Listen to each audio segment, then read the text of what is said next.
My name is Elizabeth, and I'm a 30-year-old part-time housewife. We've been married for 5 years, and we finally have a child on the way. It wasn't easy getting here. Hey, Elizabeth. Are you having trouble getting pregnant? I got tested, but it's not that. The doctor said we just need to time it right. Oh, I see.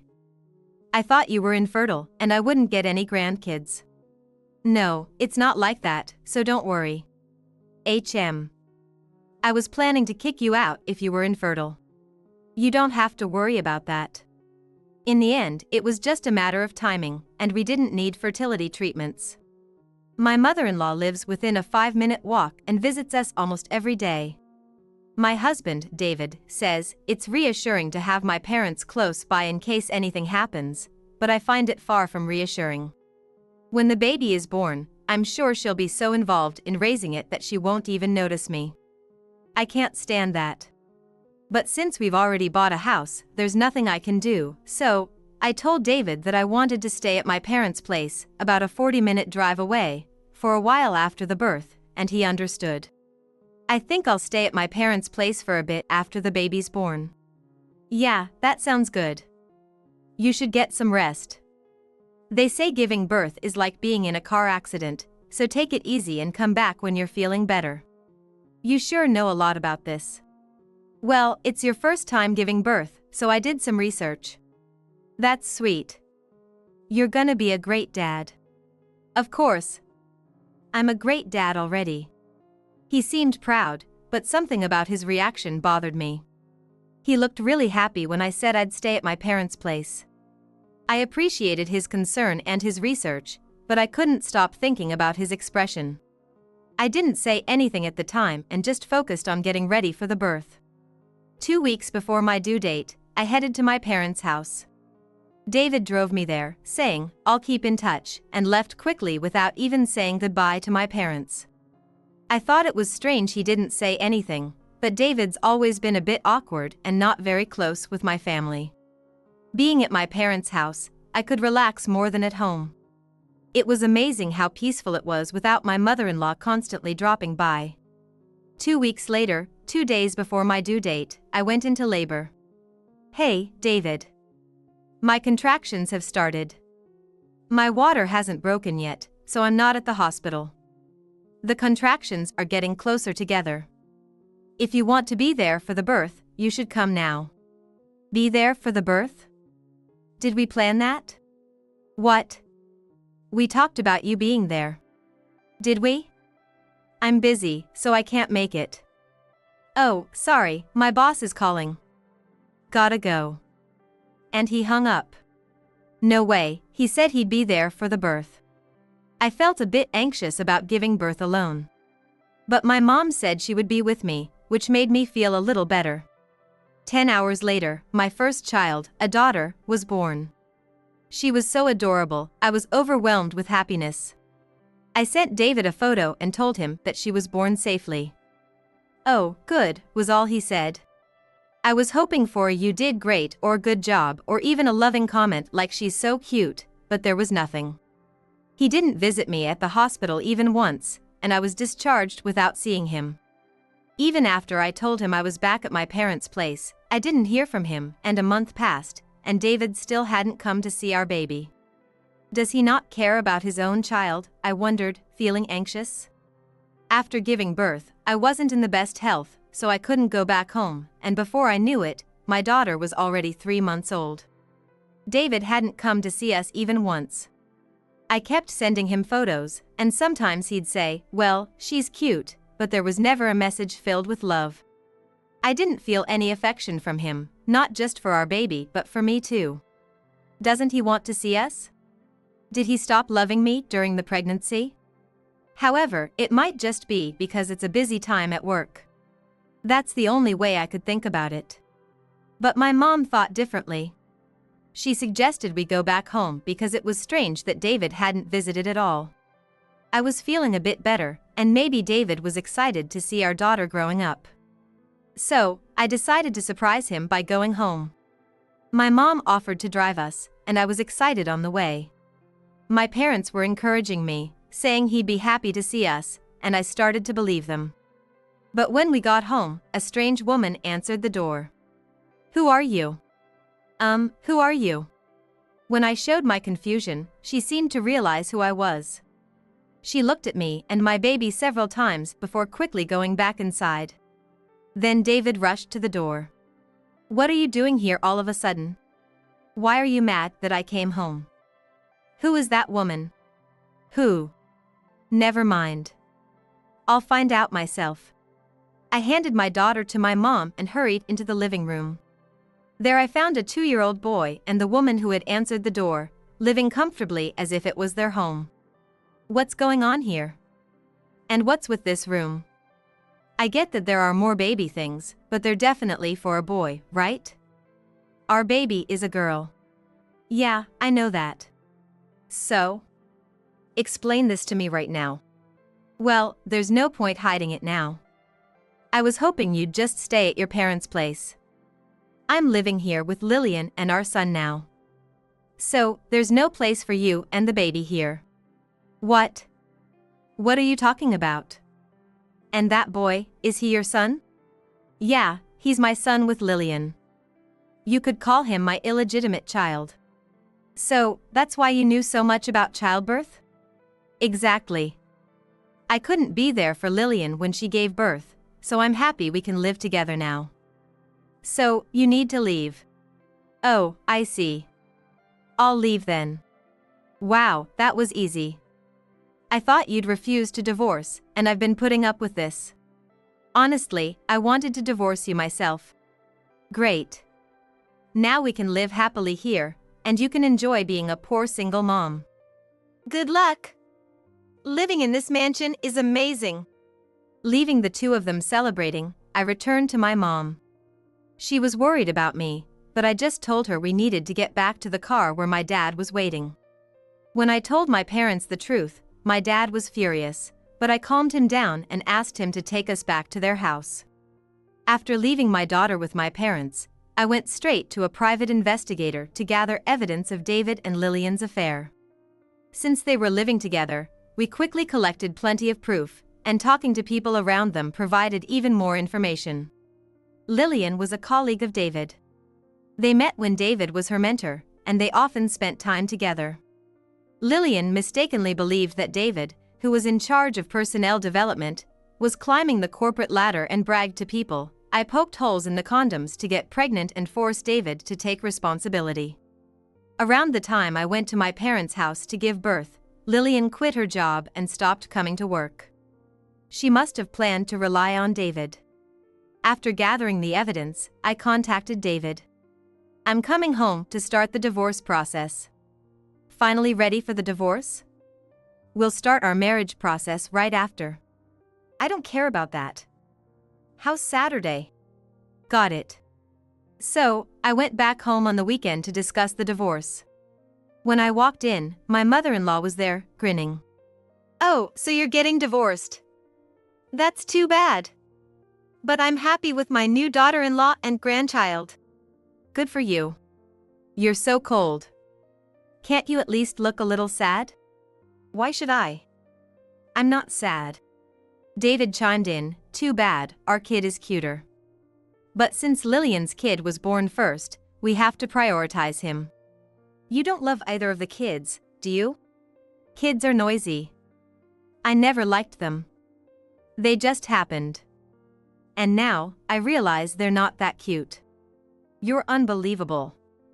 I'm glad we're getting divorced." "I don't care what you say. I have a young, cute wife now, and my mom loves her."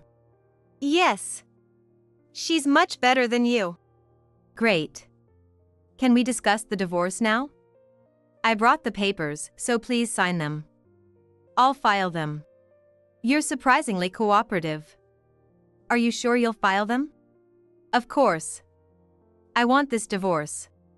Can't trust you." "Mom, could you be quiet now?" "Oh, you're really unbearable.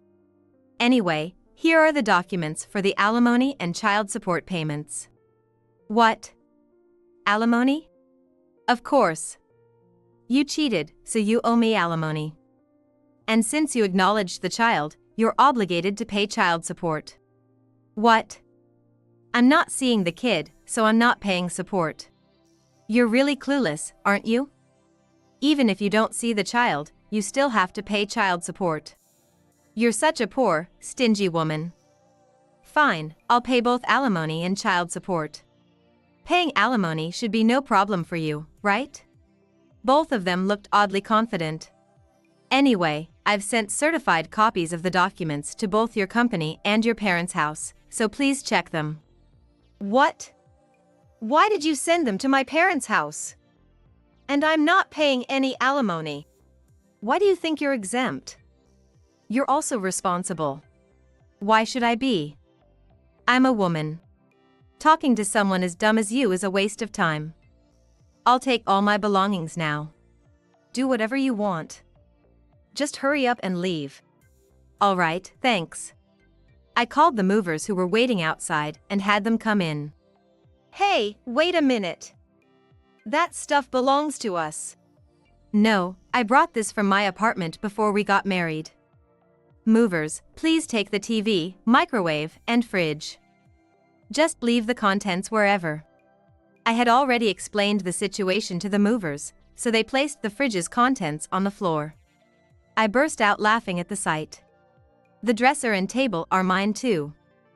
The sofa and bed are also mine, but they're dirty, so could you dispose of them?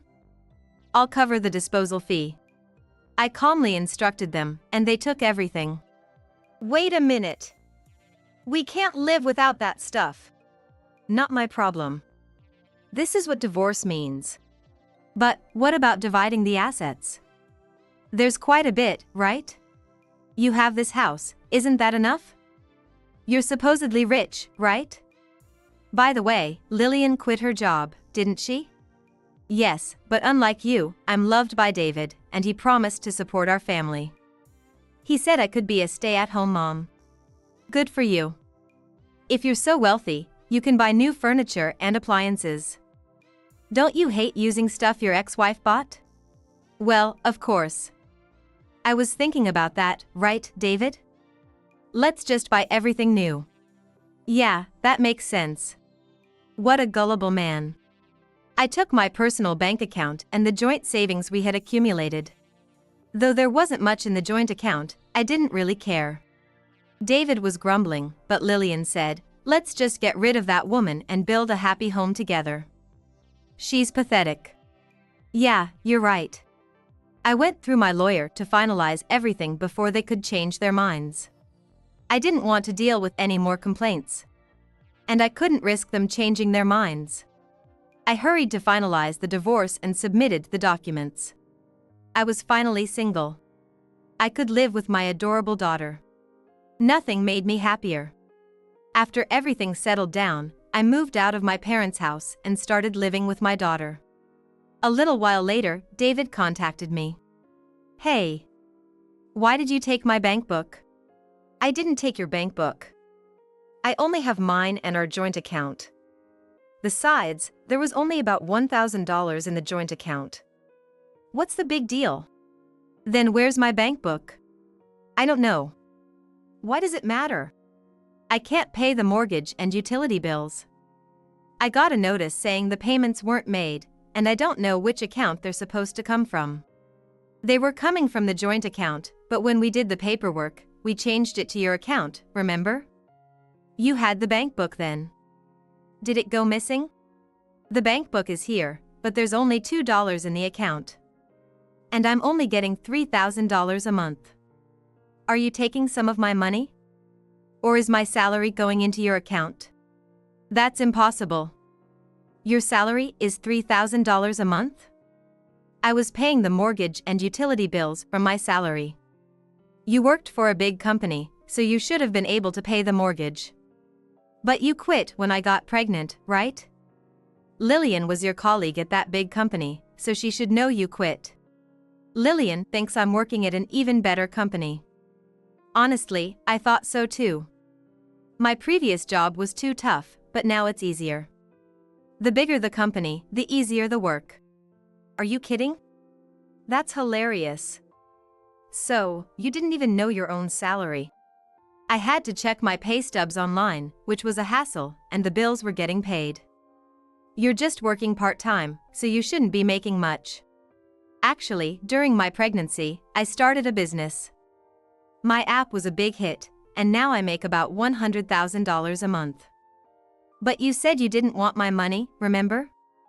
Plus, I've already handled everything through a lawyer, so there's nothing you can do about it. What? Did you get it?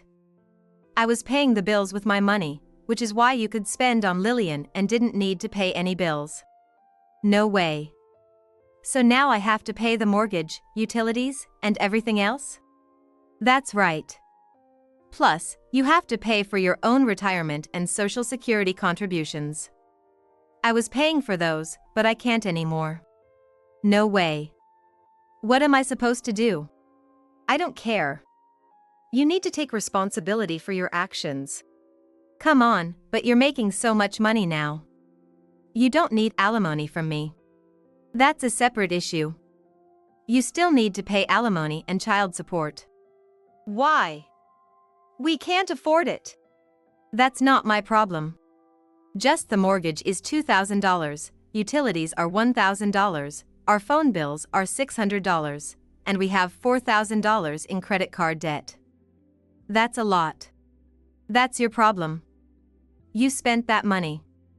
How did you even get a credit card with your salary? It was from when Lillian and I worked at the same company. She said we could still use it. Well, if you don't pay, you can't use it. Then how are we supposed to live? That's not my problem. Why should I care? We were married, weren't we? We were. Not anymore. And you betrayed me. I'm sorry. If you're rich, I should have stayed with you. Our daughter is cute, too. She could be a model. How about you give me the money she makes? You're unbelievable. Don't you have any love for anyone? Just give me money. Oh, by the way, I wanted to tell you something. I'm living in a luxury high-rise in the city now. It's amazing. The view is incredible. What? The house we built together may be luxurious. But I didn't know there were even better views out there. And now, I have my adorable child with me.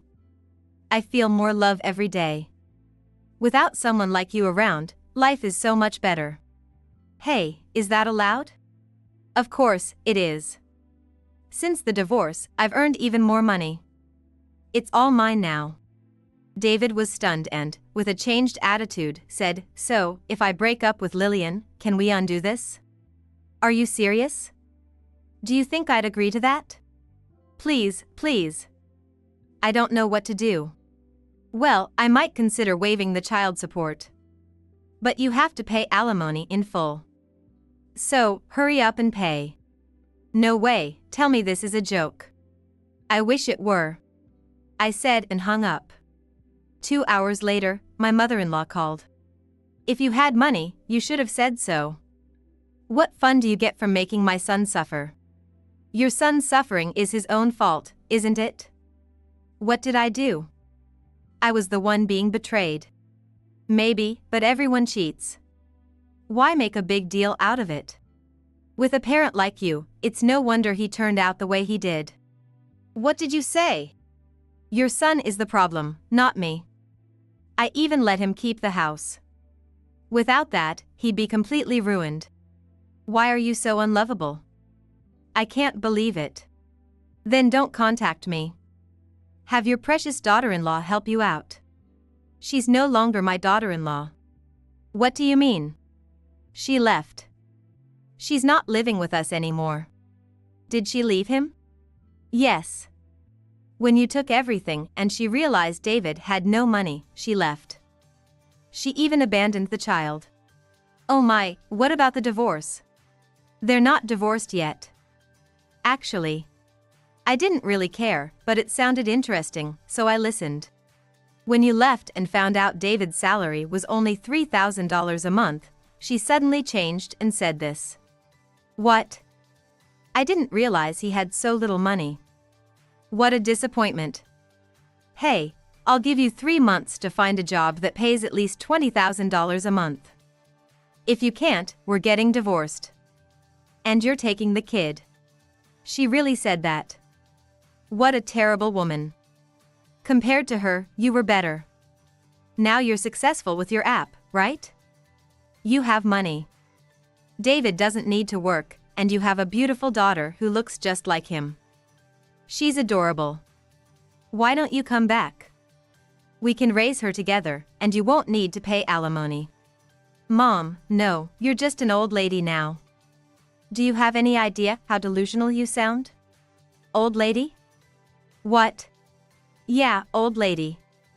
Cut the nonsense. I started my business during pregnancy because David's salary dropped drastically when he left his job. I pitied him and wanted to support him because I loved him then. But now, I don't feel any love. Every time you and David talk, it's about how cute the baby is. Babies aren't just about their looks. They're precious because they're here. Judging them by their appearance is sick. By the way, my daughter doesn't look like David. She looks just like me. People always say she's my spitting image. Nobody ever asks if she looks like her father. Have you even seen David's face? What? You're so rude. People aren't judged by their looks. See? You don't like your son being judged by his looks, yet you judge your granddaughter. You're out of your mind. I have no intention of taking you or David back into my life. Goodbye. I hung up before she could respond. I blocked both David and my mother-in-law's numbers to avoid any further contact. However, I soon received a call from an unknown number. Hey there, cheated wife. How's it going? Who is this? This is Lillian, the woman who stole your husband. Oh, Lillian. The one who left the moment the money ran out. So, the rumors are true. Yep, I left because there was no money. So, I don't need to pay any alimony, right? David is struggling to pay his own alimony and can't cover mine too, right? So, is that okay? I have no idea what you're talking about. I'll give David back to you. He's secondhand now, and there's a little boy with him. But your daughter will be happy to have an older brother, right? I always thought he was too ugly, looking just like David, so I didn't want him anyway. Are you judging children by their looks? Your child is cute, so it's fine. They say daughters look like their fathers and sons like their mothers, right? But since he doesn't look like me, I wondered if he was really mine. You're horrible. Do you have no love for your own child? He's mine and David's. As long as he gets love from David, it's fine. I'm done with parenting and want to be single. But if David gets a good job, I might reconsider. David isn't planning to work. He even came to me for help. So, he really is useless. In that case, I don't want him. You can have him back, and I won't pay any alimony. Bye. Lillian hung up. What a ridiculous woman. I blocked Lillian's number to avoid any further contact. Later, I heard through the grapevine that David and Lillian divorced. Lillian left David and their son for another man. David, stuck with raising their child, couldn't find a new job, and his parents had to cover his alimony payments. They ended up using all their retirement savings on David, leaving them in a dire situation. David tried contacting me several times from different numbers, but I hung up each time and blocked the number, so he eventually gave up. Lillian started seeing someone else and was already talking about remarriage, and I hired a private investigator to find out what she was up to. She was working part-time at a small supermarket, planning to live off her new boyfriend after marriage. She had already moved into his apartment, so I sent a certified letter to her new boyfriend's address. I informed him that Lillian had left her child with David. Apparently, she told her new boyfriend she didn't have any children, so he was furious when he found out. Additionally, he didn't know she was being sued for alimony, which led to their breakup. Hey! You ruined my remarriage plan, you awful woman. Who's awful here? Don't blame everything on me. Because of you, my plan to marry a rich, handsome guy is ruined. He was perfect. Now it's all over. Take responsibility for your actions. Your mother called, saying she'd make sure you pay the alimony. I know. She's been calling non-stop. I wondered what kind of parents raised someone like you, but they seem decent. How did such a great family produce someone as irresponsible as you? Shut up. You've made my life miserable. Right back at you. You made my life hell. But that was just temporary. My life is great now. I've gotten rid of nuisances like you, David, and my mother-in-law. I won't answer even if you change numbers and try to contact me. Go live with your parents and learn some responsibility. I hung up and went to the phone company to change my number. With a fresh start, I began a new life. Raising a child alone is challenging, but with my mom's help, I'm managing. My app development is on track, and I quit my job, so now I work from home. Watching my child grow and living a happy life is what lies ahead for us.